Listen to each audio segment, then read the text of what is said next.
Welcome, guys. First of all, thank you all for joining in. We really appreciate that. I think we've got about 60 people growing in, so that's a nice number to have.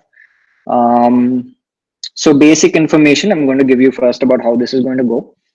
We expect this webinar to last about 1 hour, give or take 10 minutes. If you want to go to the bathroom in the middle or anything of that sort, please feel free. It's a free country. Nothing of that sort. And since it's a recording, if you miss any part of it, of course, you can have the recording. We'll put it on our social media handles. Second thing I'd like to tell you is that we've had over 200 signups for this meeting. Of course, half of them won't turn up because they'll forget, but it's fine. What does this mean? It means two things. First of all, clearly a lot of you guys like Gradvine, which is a good thing for us, of course. But the second and more important thing, of course, is that we may not be able to answer all of your questions because this is a larger crowd than expected. But we will try our best to curate and answer as many of your questions as possible. Here we are, pretty much.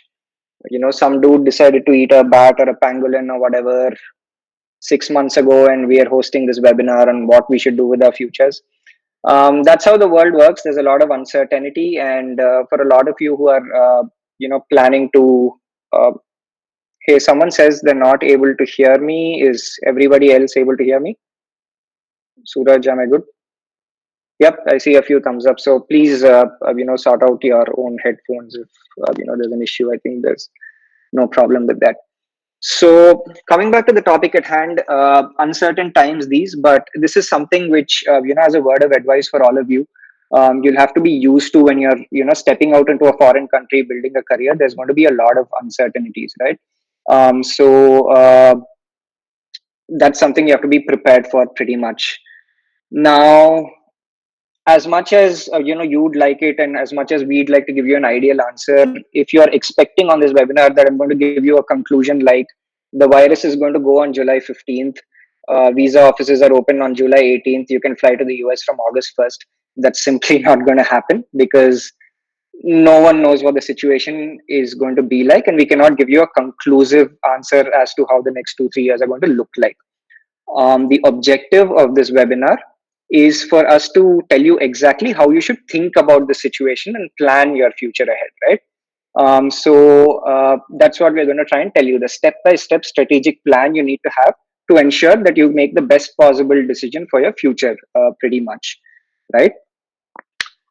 So essentially, there's so many different complications. I don't know if you've read my article on the same. I think Vachan's going to put that up on the chat as well for you to refer, so that you have point of reference to read through and ask me questions as well in case you're not able to follow or join late. There's so many different things: CPTs, internships, OPTs, H1B visa, STEM extension, so many different complications. But I'm going to try and simplify all of this a little bit, right? So what's the simple basic question, right? Why are we having this whole discussion? How is COVID going to affect our master's education whatsoever? And the simple answer to that, why we are having all this confusion and all of this discussion is the question of jobs, right? Let's simplify it. If I do my master's now in the time when, COVID is running riot, what is my future going to look like? Am I going to get a job? Will my ROI be secure? That's the simplest question, right? And I'm sure, that's something which all of us on the call can agree on. So that's what we're going to address. So every single, factor or thing that you might consider is all related to that job at the end of the day. So think of it on those terms, right? It may seem very simple when I'm saying it now, but it's easy to get confused. So keep that in mind. Will I get a job? How easy or difficult will it be for me to get a job? And what are the basic steps I need to follow in order to achieve that job after my master's degree to ensure the best return on investment? That's, the basic simple factor that you need to keep in mind. Now, with that in mind, there are two kinds of people on this call, based on, a little bit of analysis that we did. The first kind, who is probably a little more tense right now, are the people who have secured admits already and are planning whether to go or no for fall 2020, right? That's the first kind of people. The second kind of people on the call are people who are planning to do their masters perhaps in fall 2021 or later. So you guys have questions as well. Should I apply in fall 2021? Is it safe for me to apply? How's the competition going to be? How will universities work? Is there going to be a recession? Those sort of questions. So I'm going to address the first category of people primarily, because first of all, that's the most urgent concern. And secondarily, what I assume is if I answer the queries of the first category of people who are going this year, the people who are planning to go for their masters a year later will have answers to a large number of their questions as well. Of course, follow-up questions we will take at the end, as well, right? So here are, a few things that you need to consider for all of you guys who are, planning to go fall 2020. Now, the primary question that you're going to have, in mind is, will I be able to enter campus this fall? Many of you, a lot of Gradvine guys here itself have admits to places like Columbia, Duke, Purdue, all different universities saying different things about the possibility of an on-campus fall term. And you are, stuck with those decisions by universities, and you're trying to figure out whether you're going to go on campus for the fall term or no. Now, let's talk about the ideal situation and, push it out of the window first. If you're allowed to join campus for fall 2020 and you're able to fly in, what should you do in that situation? My answer to that is simple: absolutely blindly go, right? Sure, you may have questions about the recession, you may have questions about job opportunities and all of that, but that will not be an issue. Why that won't be an issue, I will deal with it towards the end of the webinar when we're talking about stuff like the recession and all of that. But if you are allowed to join campus in fall 2020, absolutely go, you'll be fine. And you're honestly very, very lucky that, things worked out well for you. However, that's an ideal scenario, and personally, and I believe a lot of people are reflecting this view at this point of time as well. The likelihood of on-campus fall term for a lot of people, most of us Indians on this call, for a lot of Indians, a lot of foreign candidates in the US is very, very unlikely at this point. And I'll tell you why. Right now, there is every chance that universities may have an on-campus fall term. Sure, that's no problem.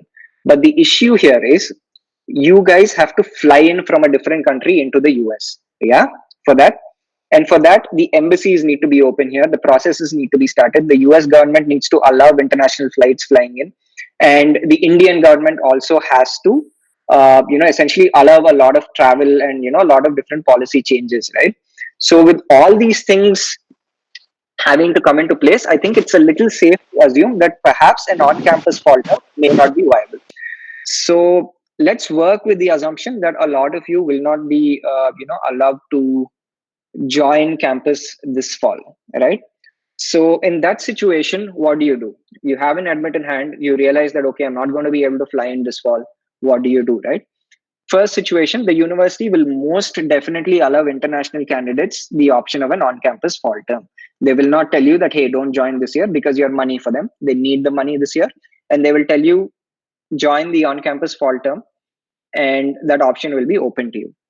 Now, when this happens, there's two things you have to consider if you're taking an online fall term, right? Not on campus. First thing you have to check is the eligibility for your summer internship.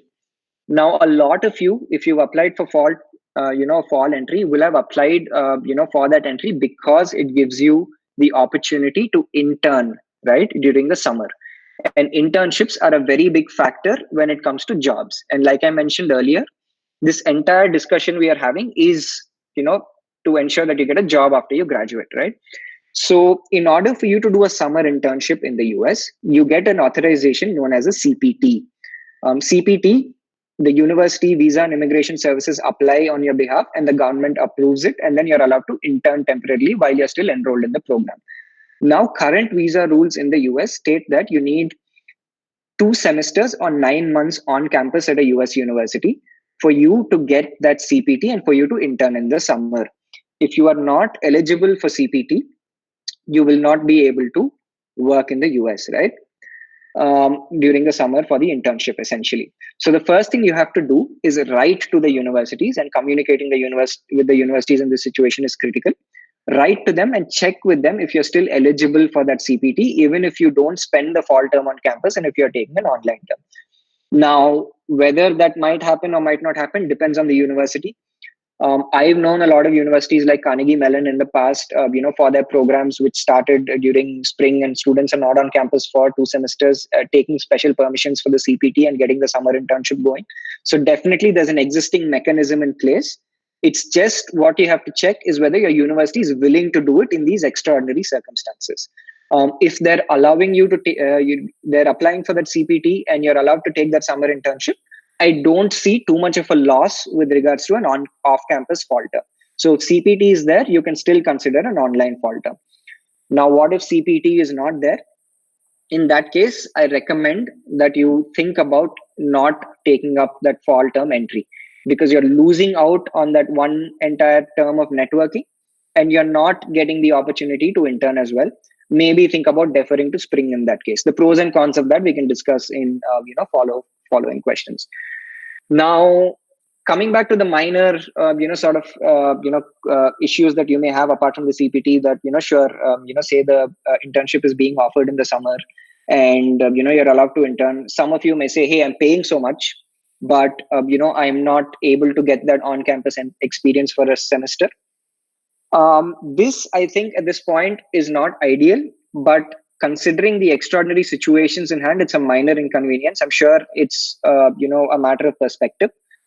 Yes, you'll have less time to network because you're spending 6 months less on campus, but that is a compromise that you can make, because you will be able to network through online mediums such as LinkedIn, and once you are enrolled at the university, people take you that much more seriously.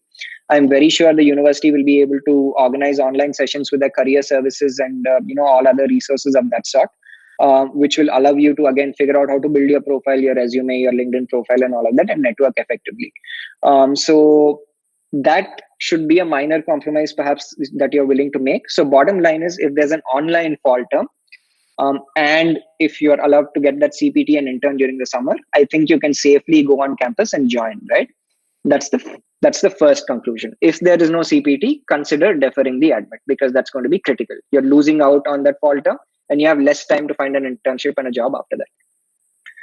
Now, let's consider a situation, where, the ideal thing does not happen. Like I said, right now you're sitting down here and then you realize that, okay, CPT is not being offered. I'm not going to get an internship. I want to defer my admit. What do you do in that case, right?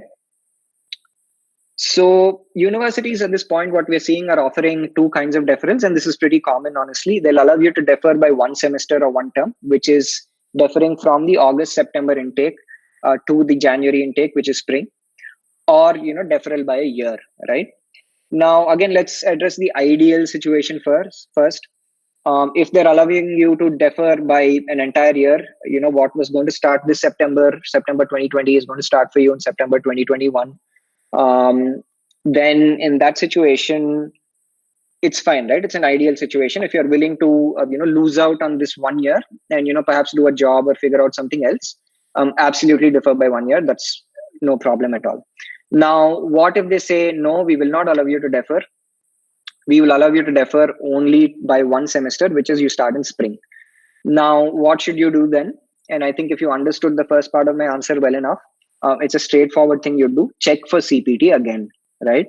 If you're joining in January, that means obviously by the summer, you will not be able to spend 2 semesters on campus. And I think in this situation, it is less likely that you'll be it'll be less likely that you'll be offered that CPT, because you yourself are making that choice and saying that, hey, I want to enter in spring, right? So the university is not obligated essentially to take any special sort of permissions for you.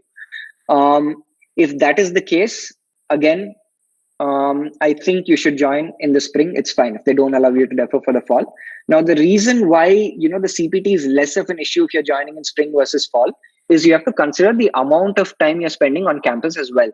Now, if you do an online, fall semester, and you're finishing that much time at the university, and your CPT is still not eligible, that means you have 3 or 4 months less to find and do an internship in the US, right?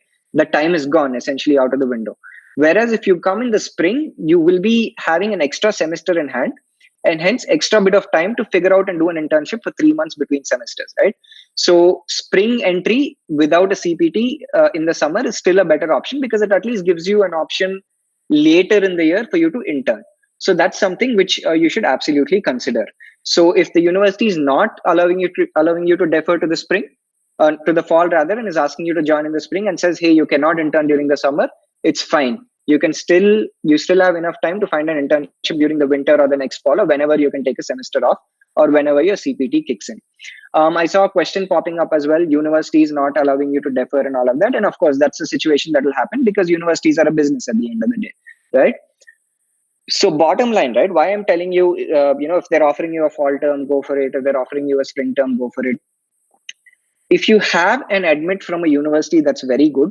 And again, good is subjective, but of course, different people have opinions. Get a qualified opinion on that. We could give you an opinion on that as well.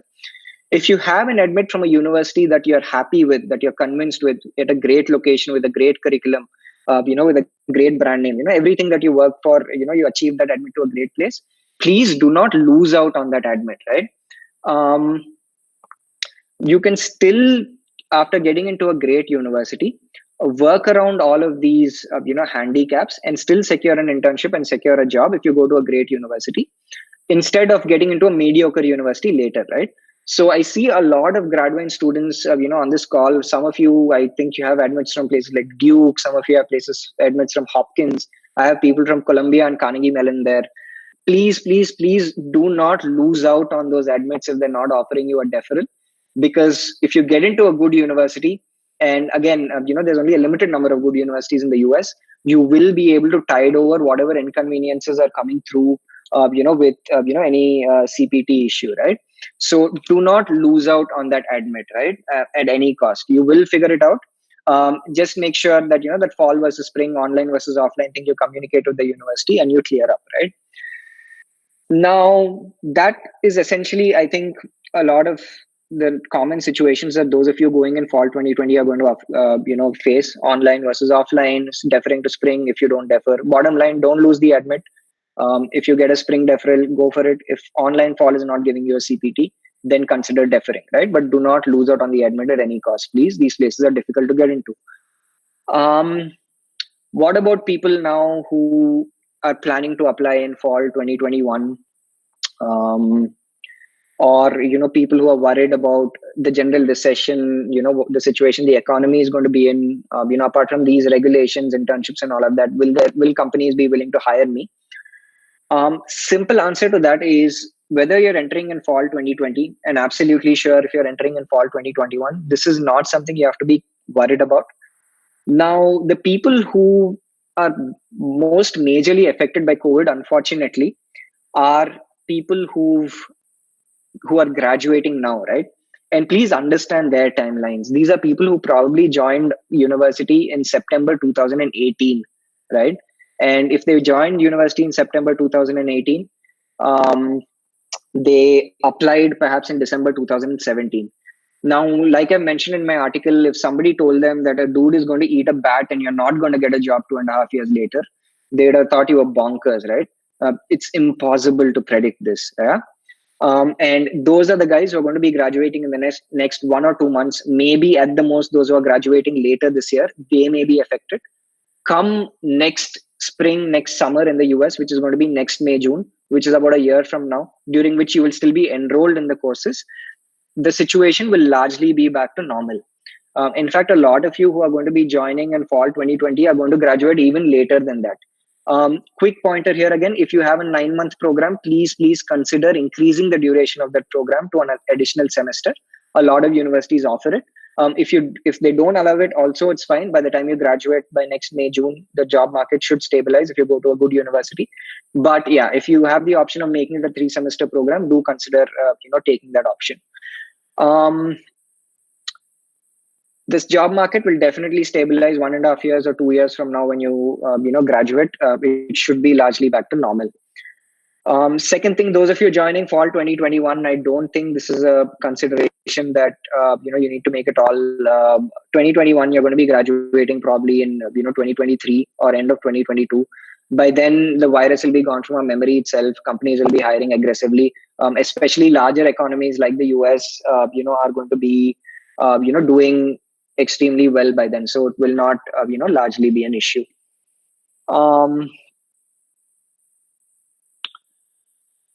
So yeah, I think that is pretty much covers a lot of different things. Again, one thing you have to keep in mind is that this is not an ideal situation. It's going to be difficult, but you have to think about the sequence of steps properly and logically well. and that would serve you well. So I think I'll start looking at a few of the questions that Vachan has curated and sending me. Effect of the pandemic on the PhD admissions in 2020 fall or 2021 fall. So I don't know exactly what you mean by this effect of the pandemic on the PhD applications. 2020 fall, on any admissions, there hasn't been too much of an effect because a lot of the decisions are here. So it will not be too much of an issue. I don't think that 2021 fall will be an issue at all in terms of admissions, like I said, because universities are businesses. They want you guys to come in. You will have realized by now, if you have admits, that we international students are the ones who pay the maximum, so they will do everything they can to get us on campus. So it will not affect admissions at all. Fun fact that I'd like to put forth in front of you: after the 2008 recession, it was the Indian students who started, getting in, to universities in 2009, 10, 11, who really helped a lot in boosting the economy because they were paying those high fees for universities, and universities encouraged that a lot. And people who joined, who entered during the, recession potentially, are the ones who did really, really well because from 2011 onwards, by the time they graduated, the economy started to recover. Those are the timelines you're looking at, right? Next question: what if I am not guaranteed an admit if I defer my admit, or if my university does not allow deferring admit? I addressed this already. If it's a good university, if it's a university that is, fits your, requirements properly, if it's a good program and a good location, do not lose out on the admit, right? That's not something I would recommend. Follow the sequence of steps that are in my article and that I explained to you, and ensure that you are eligible for an internship at some point of the year. So yeah, just do not lose out on the admit. That's the thing that I would mention. Again, we need to get into a separate discussion depending on the university you got into. If there is a chance you'll get into a better place, then sure, you can go ahead and reapply. But if it's a good university, a dream university you're targeting, do not lose out on it. When might the US embassy reopen and start issuing F1 visa? Guys, again, this is what I said, right? I wish I had an answer to this. We don't know that because it depends on the policies of two countries, both India and the US. There's too many, too much confusion there. Again, because I can only offer you my opinion at this point in time. The US seems to want to open up, so definitely, the whole concept of living with the virus. I'm sure a lot of you have, heard this. Again, this is not, a very concrete answer, but this is my opinion based on logic, and I'm sure Suraj would agree to a lot of this. Everybody is slowly realizing now that the virus is not going to go away without a vaccine, and it is going to spread. And therefore the US economy at least is willing to open up. They will allow people in, and they have to just deal with the virus. So I think that there is still a chance that the embassy might be open from their end. But again, Indian policy comes in, and there's two different countries, too many different complications, too many different travel restrictions in place. So please write to the university and communicate with them to be ready for the worst case scenario, which is that you will not be able to enter the US market, the country, essentially, and you'll have to take an online term. So be ready for that worst case scenario at this point. If they open up, great. The visa process takes literally a week. You can get a visa in hand and you can fly out. So yeah, if it opens up even by July some point, you can still make it for an August fall term. Next questions: could universities push the start of fall semester? It depends on the university. Like I said, write to them. Some of them are saying they would. I heard from one of my students that Dartmouth is considering pushing their fall semester start to October and cutting down on the winter term. So definitely they will be open to it. But you'll have to write to them and ask. Unfortunately, even universities themselves don't know how the situation is going to play out. And at this point, it's a little too early for them to take a call on the fall term. But rest assured, they care a lot about international candidates. They're not going to leave you hanging. They're very, very responsible there. So by the end of June, at least, you should be getting a definitive answer from them regarding, the start of the fall term and when it's going to be, if at all. Right? Now, before I move on to the next question on my list, again, guys, I cannot evaluate your profile. I cannot evaluate your personal admits. It will be unfair to the other guys on the list. Now there's a question that I saw, pop up, which I would like to address. Unfortunately, sorry, but the guys who are considering admits other than the US, now all this. So simple answer to that: all the CPT, OPT, all of that stuff that I told you is very US specific, and the US makes life a little complicated because of the sheer number of people getting it. Now, personally, I believe apart from the US, the countries that you should only consider doing a master's are Canada, certain countries in Europe, such as the Netherlands. Germany, Ireland, among certain others, right? France, if you're looking for a management or finance degree. Um, all these places essentially just give you a stay back period between 12 months to 18 months. And if you get a job in those 12 or 18 months, you get a PR, right? So no OPT, CPT, no restrictions to that sort. Your life is a lot simpler, honestly. Again, if they're allowing you to do an on-campus fall term, absolutely go for it. You'll be fine. If they're saying you have to do an online term, it's fine. Go for it again because the CPT issue is not there. You can secure an internship any point in time. And again, the countries that I mentioned are doing really well in terms of hiring. So other countries you don't have to worry about too much. It's the US guys because of the CPT and the lack of that stay back period essentially for you to look for a job. That's going to be an issue. One question that's coming up, which is very very popular, I think for 2021 guys, right? So this is an assumption, and I like to call this an assumption and an unfair assumption, where they're saying fall 2021, okay, if I apply, there's so many people deferring, so isn't the competition going to increase, right? So I'll tell you one thing, and this will sound philosophical, like I think you may be mad at me, but please bear with me when I talk a little bit of philosophy in the beginning. If you're hinging your application process on what some other people might or might not do, you're going about it entirely wrong, right? People might do anything. Yeah. Something else might happen, right? So if you believe your application is strong enough to get in next year, please just apply. You cannot assume that the 40 people on this call who already have an admits all are going to defer and they're going to take your slot next year. That's simply not going to happen, right? Now that's the philosophy. If you're thinking about it this way, please don't think like that. You'll go nowhere pretty much thinking like this. Now let's talk logic, right? I will put forth a counter argument to this. If what you said is true, if people are deferring and the entry for fall 2021 is very, very difficult, let's assume this is true, then I will tell you that people will not apply for fall 2021 because all the guys who deferred their admits from this year will take up your slot. Eventually, when will they apply? Fall 2022, spring 2022. Now, my argument to you is that the competition then is also going to be much higher because all the people who are supposed to apply in 2021 are applying in 2022, so you're not going to get in at all. So what are you going to do then? Apply in 2023, 2024, 2025? How is that going to go, right? It just simply doesn't work that way. Two things here again, the exact situation, because we've compiled a lot of data. You've seen questions about people saying universities not allowing deferrals. Unfortunately, this is the truth. A lot of universities are not allowing a 1 year deferral at this point in time, right? So if you assume that 100 people have an admit to a particular class and they'll all be shifted to fall 2021, they will not, that is not going to happen, right? A lot of them will be restricted, and a lot of people have quit their jobs as well right now, so they have no choice but to go and attend their masters. So yes, a few people will defer in certain situations to fall 2021, but that's not going to be the entire class or even half the class, to be honest, right? Second thing, what did I tell you about the 2008 recession? 2009, 2010, when people were joining universities, Indian students and Chinese students were a major factor in pulling up the economy because of the tuition fees they contributed and the amount of expenditure and influx that was coming into the country, right? So what does this mean? Universities want money, right? Columbia is expensive. It's going to cost you 1 crore. Hopkins is expensive. It costs you 50, 60 lakhs. Duke probably costs you more money, right? The businesses at the end of the day.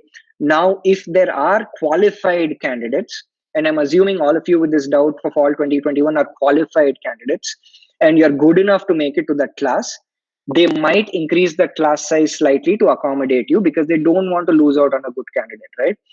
A lot of programs will, stretch that a little bit if students who are good are willing to enter that class. So if you have that assumption that, okay, people are all going to defer, I'm going to be very good and yet be rejected, hence I'm not going to apply, you're thinking about it wrong. I don't think that's going to be the case. So I hope that answers your query regarding that. Any follow-up questions, I would love if you could put it on chat, right? Okay, I don't know if this is a question. Lots of people are quit their jobs for universities and might go. Yes, That is true. Whoever made that point, very nice. Um, Universities might take time to process a deferral request. Can a deferral request be rejected? If yes, what will be the consequences on the admit? Now, again, I have to give you an it depends answer, right? I'm saving my skin a little bit here, but please forgive me for that. But it'll be useful. So bear with me again. Um, can a deferral request be rejected? Usually, no, right? If the university is offering you an option to defer the admit, that means they're open to allowing you that deferral. Now, all of these deferral forms will give you a reason that you need to state. Again, these reasons are largely for survey purposes so that they get a sense of why students don't want to join, right? So if you tell them that, hey, I got this nice job offer which I did not have in hand, I think I'd like to get that experience before joining university, they will grant it. Or, if you say I'm not really comfortable taking an online fall term, they might grant it as well. Unusual circumstances, 99% of the times, deferral requests, if they're offered to you the option of deferral, they are not rejected. However, um, these are extraordinary circumstances. So, there might be a slight chance, but again, unlikely. If they're allowing you an option to defer, um, most likely it will not be rejected, right? In fact, a lot of universities have said straight up that we will not guarantee you an admit for future terms. So if they're offering you the deferral, and a lot of top universities are doing it, you needn't worry that you probably will get it. Question 9, disadvantages of deferring admit to spring. I've addressed this as well, but I'll do it briefly again. The major issue with the spring admit, why a lot of people don't go for it is because, a lot of universities, do not offer, a spring entry. So your options are limited. And the second thing, most importantly, is the CPT. Like I said, 9 months on campus for a summer internship. If you join in January, you're going to be in campus only for 4 or 5 months, right? So you're not going to be able to get that summer internship. That's the only disadvantage. But again, in this situation, if your university is saying that either do an online term or defer to fall, and you want to or defer to spring, and you want to defer to spring, it's fine. You can. It's again not ideal. Sure, you wanted to get into fall, and unexpectedly you're having to join in the spring. It's not an ideal situation, but next fall or the winter after that or the next spring, whenever you're still enrolled in the course and you take an off semester, depending on your schedule, you should be able to secure an internship still. So at this point, even though spring is not ideal, I don't think it's too much of a disadvantage. I hope that answers your question. My degree program has a 15-16 month duration. Would it be wise to take up the online option or defer it? I told you, right, I addressed it in terms of jobs. 15-16 months down the line, if you join in September, it'll be fine. I'm assuming that's going to be December 2020, 21 rather. By then, job market will all be fine. You will likely be fine. Again, I don't know if you attended the first part of this. If you didn't, please refer my article. I told you, check for CPT. If they allow you to intern in the summer, then absolutely go for it. Everything will be back to normal. Of course, you'll be robbed of that, 1 semester on campus, which is, very difficult. But if they're not allowing you to defer, again, do the online semester. There's, nothing you can do, at this point of time, unfortunately. There seems to be a question about scholarships. I just wanted to go ahead and okay. So the question seems to be, how is this present situation going to affect scholarships for both fall 2020 incoming batch as well as fall 2021? One of the things you have to try and understand about the entire master's process itself is that scholarships were rarely very, very viable for universities to give out at the master's level itself. Only some of the top 2%, 3% of kids that are getting in, of students that are getting in into any particular class are allowed or are given scholarships at any point in time. So at this point in time, I don't think that metric of the 1%, 2%, or 3% of scholarships will change. However, one of the things you want to keep in mind is the fact that because if a lot of students do not go in for fall 2020 terms, there might be a little bit of an effect in terms of scholarships in 2021.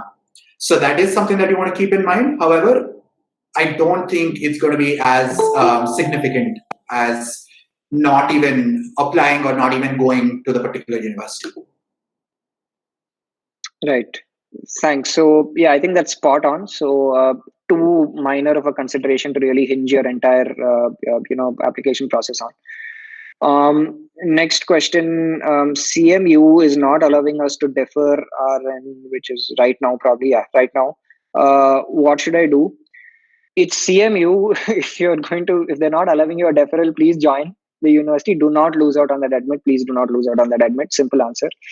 Join the university. You'll be fine. Um, Okay, I was planning on applying for the 2+2 MBA program in the final semester of my MS. As you know, one cannot hold a full-time job position for this at any point, and I have no gap in their academics, basically. So, say I defer for a semester, or a year, will this make me eligible for, the deferred MBA? Check out the university website, because I know for a fact that there's certain programs which say that even if you don't take a full-time option and you're sitting idle for 6 months after you graduate, you're still eligible. However, I don't know how you're thinking about your career at this point. MS plus a 2+2 MBA without working. We'll have to have a separate discussion on that, my friend. Please schedule your call and we'll address that, because apart from you getting in, there's several other issues that you need to consider at this point. We have to figure out whether you're thinking about this right. So yeah, schedule a call. We'll discuss that a little later. There's too many complications to put 80 other people through for this. Which semester should I defer my admit to? Very simple question. Whichever semester they allow you to do it for. If they're allowing you the option of both spring and fall, maybe consider deferring to the fall. Please, though, for 1 year, do something worthwhile. Don't sit idle. Use that time as a blessing. Upskill using online platforms. If you can get a job that's relevant to the kind of career you want in the US later on, that would be an absolute blessing. Yeah, if you want to defer to next fall, do it. Even spring is a minor inconvenience with the summer CPT. So whatever they're allowing, it's fine. I personally would say perhaps maybe defer it to the fall, because you're essentially replicating the same situation had Corona not been there. It's just going to happen a year later, if that makes sense. Cool. So, Vachar, do you have any more questions? Because I think I've run out of questions that you've sent me. There's a bunch of questions that I can go through. One of the things that students seems to be interested in is whether taking up a fall, either 2020 or 2021, will have any effect on on-campus jobs.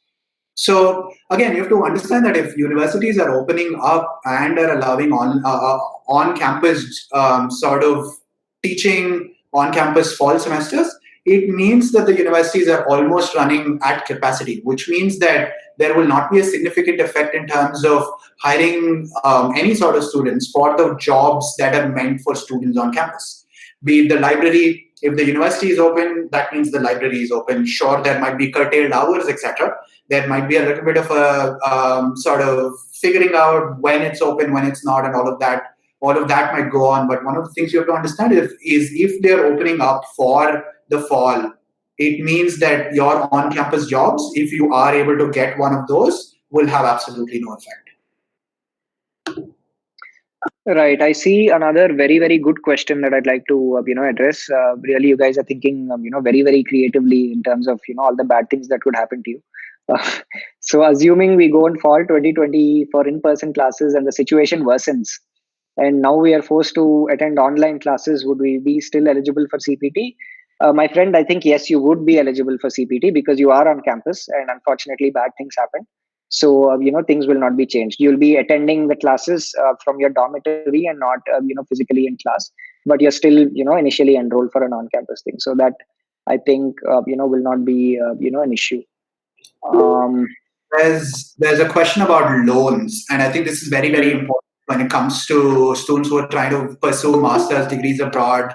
One of the ways that they finance a lot of their expenditure is through loans. At this point in time, we do not have too much clarity in terms of what Indian banks, Indian PSUs are going to be doing in terms of online versus offline. We've never had such a situation, and banks, usually the Indian banks, are very slow to react. However, I do not think and I do not foresee any sort of an effect in terms of an online versus an offline class, as long as in the I-20 that you guys get, it's clearly mentioned of some sort that, or even in the university letter that you get, that part of the teaching will be on campus. If it's a completely online program, all 4 semesters, 3 semesters, whatever, if it's a completely online program, the chances of getting a loan and banks processing that might be a little less. But as long as there is a part of your program that's going to be on campus, I do not see how Indian banks or any bank for that matter will have problems sanctioning loans. Right. So another question that I think will be, quite, in your heads for a lot of people, because of reading newspapers and, very, very biased reporting that we do in India, at least. A lot of US citizens have lost their jobs during the pandemic. Is this likely to negatively impact the job opportunities for international students, given the fact that preference might be given to US citizens? No. I'm sure you'd have gone through, articles in the recent past which says, the unemployment rate in the US is at 14.9%, which is the highest since 2008, and all of that, quotes like these. You have to understand that these unemployment rates are calculated for all sorts of occupancies, right? Including plumbers, electricians, people working at McDonald's, right? So all of, several different things. This is largely, again, not for you guys who are doing highly specialized courses, right? Highly specialized master's degrees. Now, keep in mind, and this was going to be my concluding line at the end of this webinar also, is at this point in time, it's extremely critical that you pick the right program which is booming in the US, and secondarily, go to a very, very good university. We see a lot of students, shooting a little below their capabilities and going to a university that's, below their actual, standard of what they can achieve. Now is absolutely not the time to do that, because yes, like I said, the people in the lower rung of jobs are getting affected. The highly specialized analytics related jobs, the product management, project management jobs at high tech companies, they're not being affected at all. You cannot have a US citizen who does not have a master's degree from a Carnegie Mellon replace you for that same job role, right? They're paying you so much and they want that capability at places like a Goldman Sachs or a Microsoft or, all of these places, because you have that degree. Now, unless there's a great increase in the number of US citizens who are getting their masters from Carnegie Mellon, and this is one thing you'll find once you go there, that there's not too many American candidates there, that's not going to affect you so much, right? So don't look at these unemployment rates and all of this and assume that after graduating from a good university as well, you'll struggle for jobs. But again, quick point that I'd like to make there is get into a good university. Right now is not the time you go for some ordinary university and then complain about not getting a job. Definitely things will be a little more difficult, but if you're going to a top 50, I really don't see an issue. That's not something which will cause an issue whatsoever. So I think a lot of you guys are asking us about 1-year courses specifically. So if there are courses that you guys have gotten in that are 1 year, that are essentially 2 semesters or 3 semesters, if it's 3 semesters, go back to Srikar's logic in terms of, is the university giving you the option to do a CPT? Are you eligible to do your summer even if you're taking an online semester? If yes, go for it. If you're in a 9-month program, or a 12-month program, which is essentially 1 year, 2 semesters, then one of the things that you have to sort of understand is if they're not allowing you to sort of defer the program itself, then our recommendation would be to do 2 things. One, figure out if just doing 1 semester, which is on campus in the US, is enough for you to get the OPT benefit even. So that's one thing that you would want to clarify with the university. The second thing that you want to clarify with the university is how they think it is going to affect your ability to network and subsequently get the job. Because at the end of the day, when you're doing a 2-semester program, one of the most important things that you have to think about is, do I have time enough and have I got enough opportunities to actually go ahead and grab a job in that particular market? If not, then I would reevaluate and think about deferring it by either a semester or a year. Okay, yeah, so we'll essentially try and figure out if you can defer the admit to either the spring or next fall, if they are not allowing the deferral, and if they're hellbent on having you take the first semester online, then ask them what sort of opportunities you will be presented with in order to get a job after you graduate. based on those two factors, you can take that decision. Right. So again, adding on to that, like I said, see if that duration can be flexible enough to shift to 3 semesters. If that's there, then I would recommend you do that. Gives you a little more time. Otherwise, maybe if you believe, and if I was in your situation, I might have deferred. Just saying. So yeah, we have another basic question. If you defer the admit and TOEFL is not 2 years valid, do you have to take again? You don't have to, because you have the admit, you're eligible, you're done. If you have a doubt on it, just write to the university and say, hey, I can speak the same English that I could 2 years ago. Can you please not make me take the TOEFL again? And they'll say, okay, it's fine. If we defer to the fall, can we reach out to professors for online research assistantships which are better equipped for the fall? Yes, you're thinking right. Absolutely, you can. Please do that. One more quick, one-line answer that I can, give. I am experienced. I already resigned from my job. I can't wait to defer for a whole year. Now that fall, I know fall has more benefits compared to spring. What to do? Like I said, man, if you are allowed to defer to spring, join. Sure, summer internship, you won't get that CPT, but you will get CPT later on. I hope I made myself clear. Summer, there's a lot of internships offered. A lot of people intern in the summer. Sure, it's the ideal time to get that CPT. But even if you join in the spring, after 2 semesters, you will get CPT and you will be allowed to intern, and there will still be, the opportunities. It will be slightly less than the summer, but it's not like, the worst thing that could happen to you. So if you resign from your job, I suggest that you don't stay back for an entire year. Go for spring. You will get the internship maybe the next winter or the fall after that. So don't worry too much about that.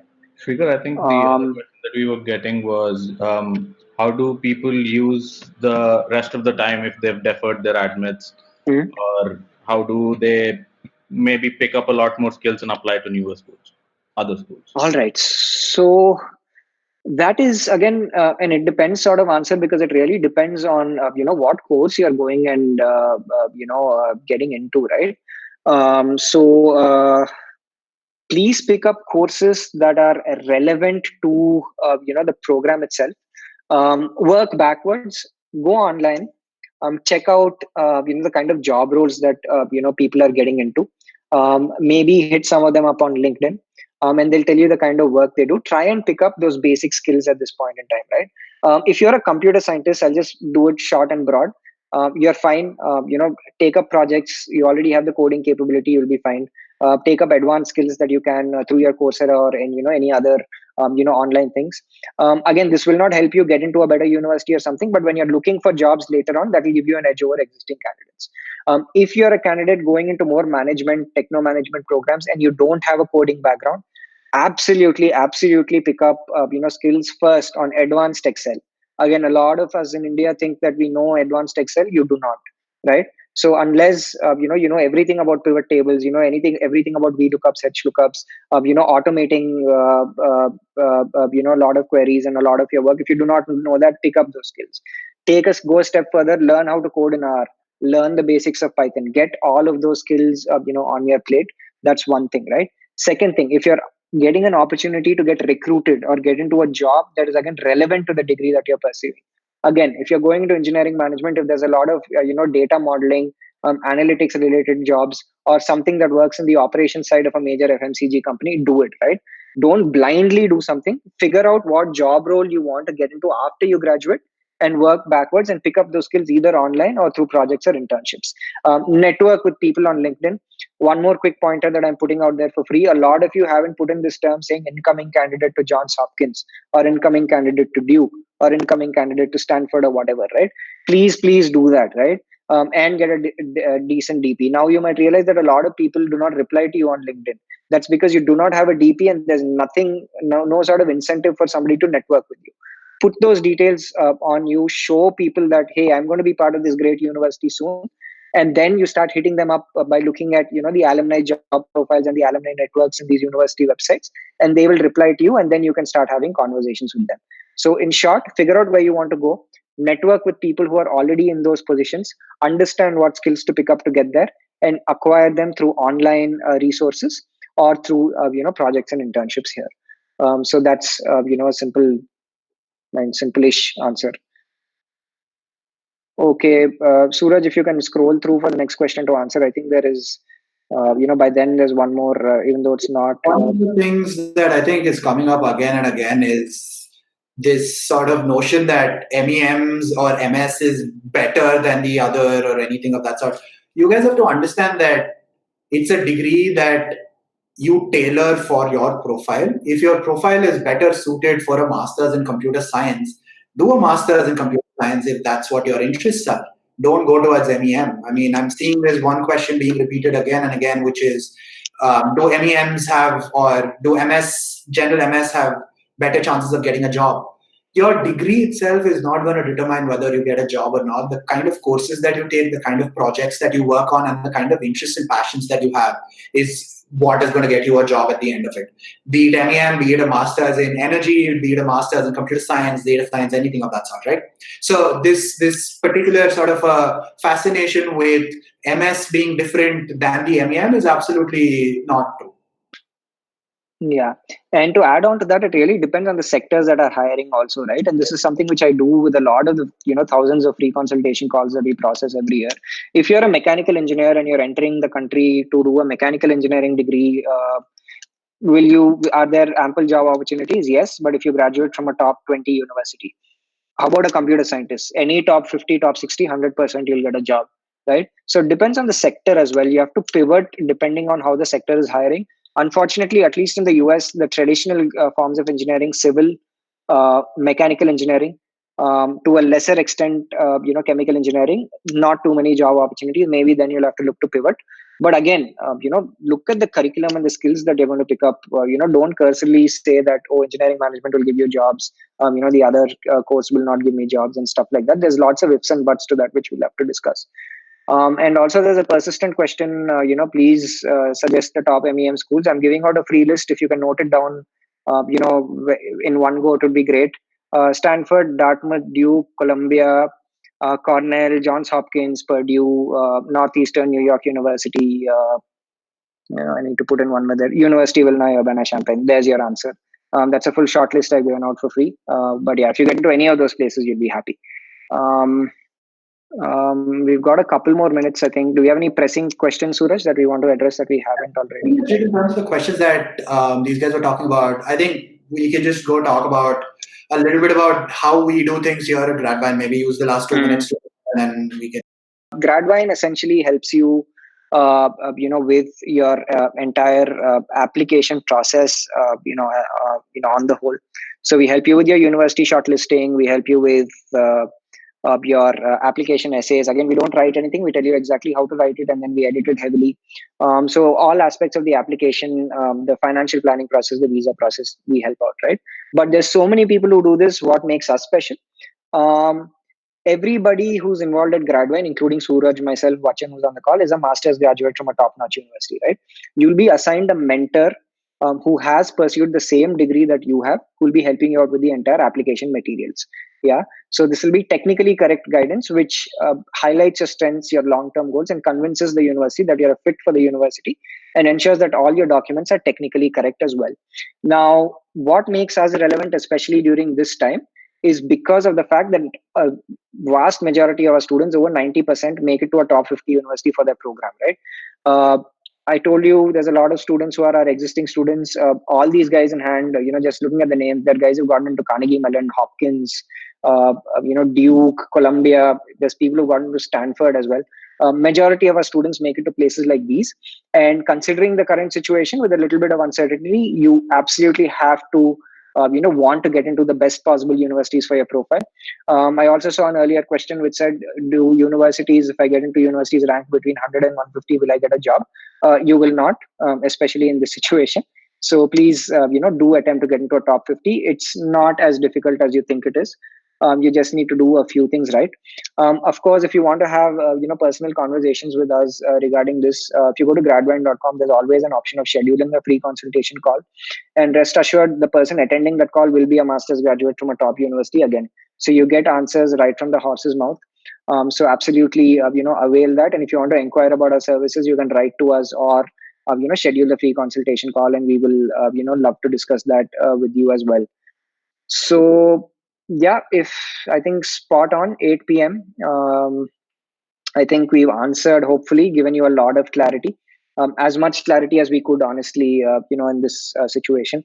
If you are lost a little bit in my explanation, or you forgot some of the things I said, don't worry. My LinkedIn article is posted in the group, in the chat box. Read that. It's essentially a documented summary of everything I've said. And I hope you like this. We look forward to hosting more webinars on a variety of topics in the future. Please follow GradVine's YouTube channel, because there's a lot of informative videos regarding this that we put in there. Please follow us on Instagram. We put in information there as well.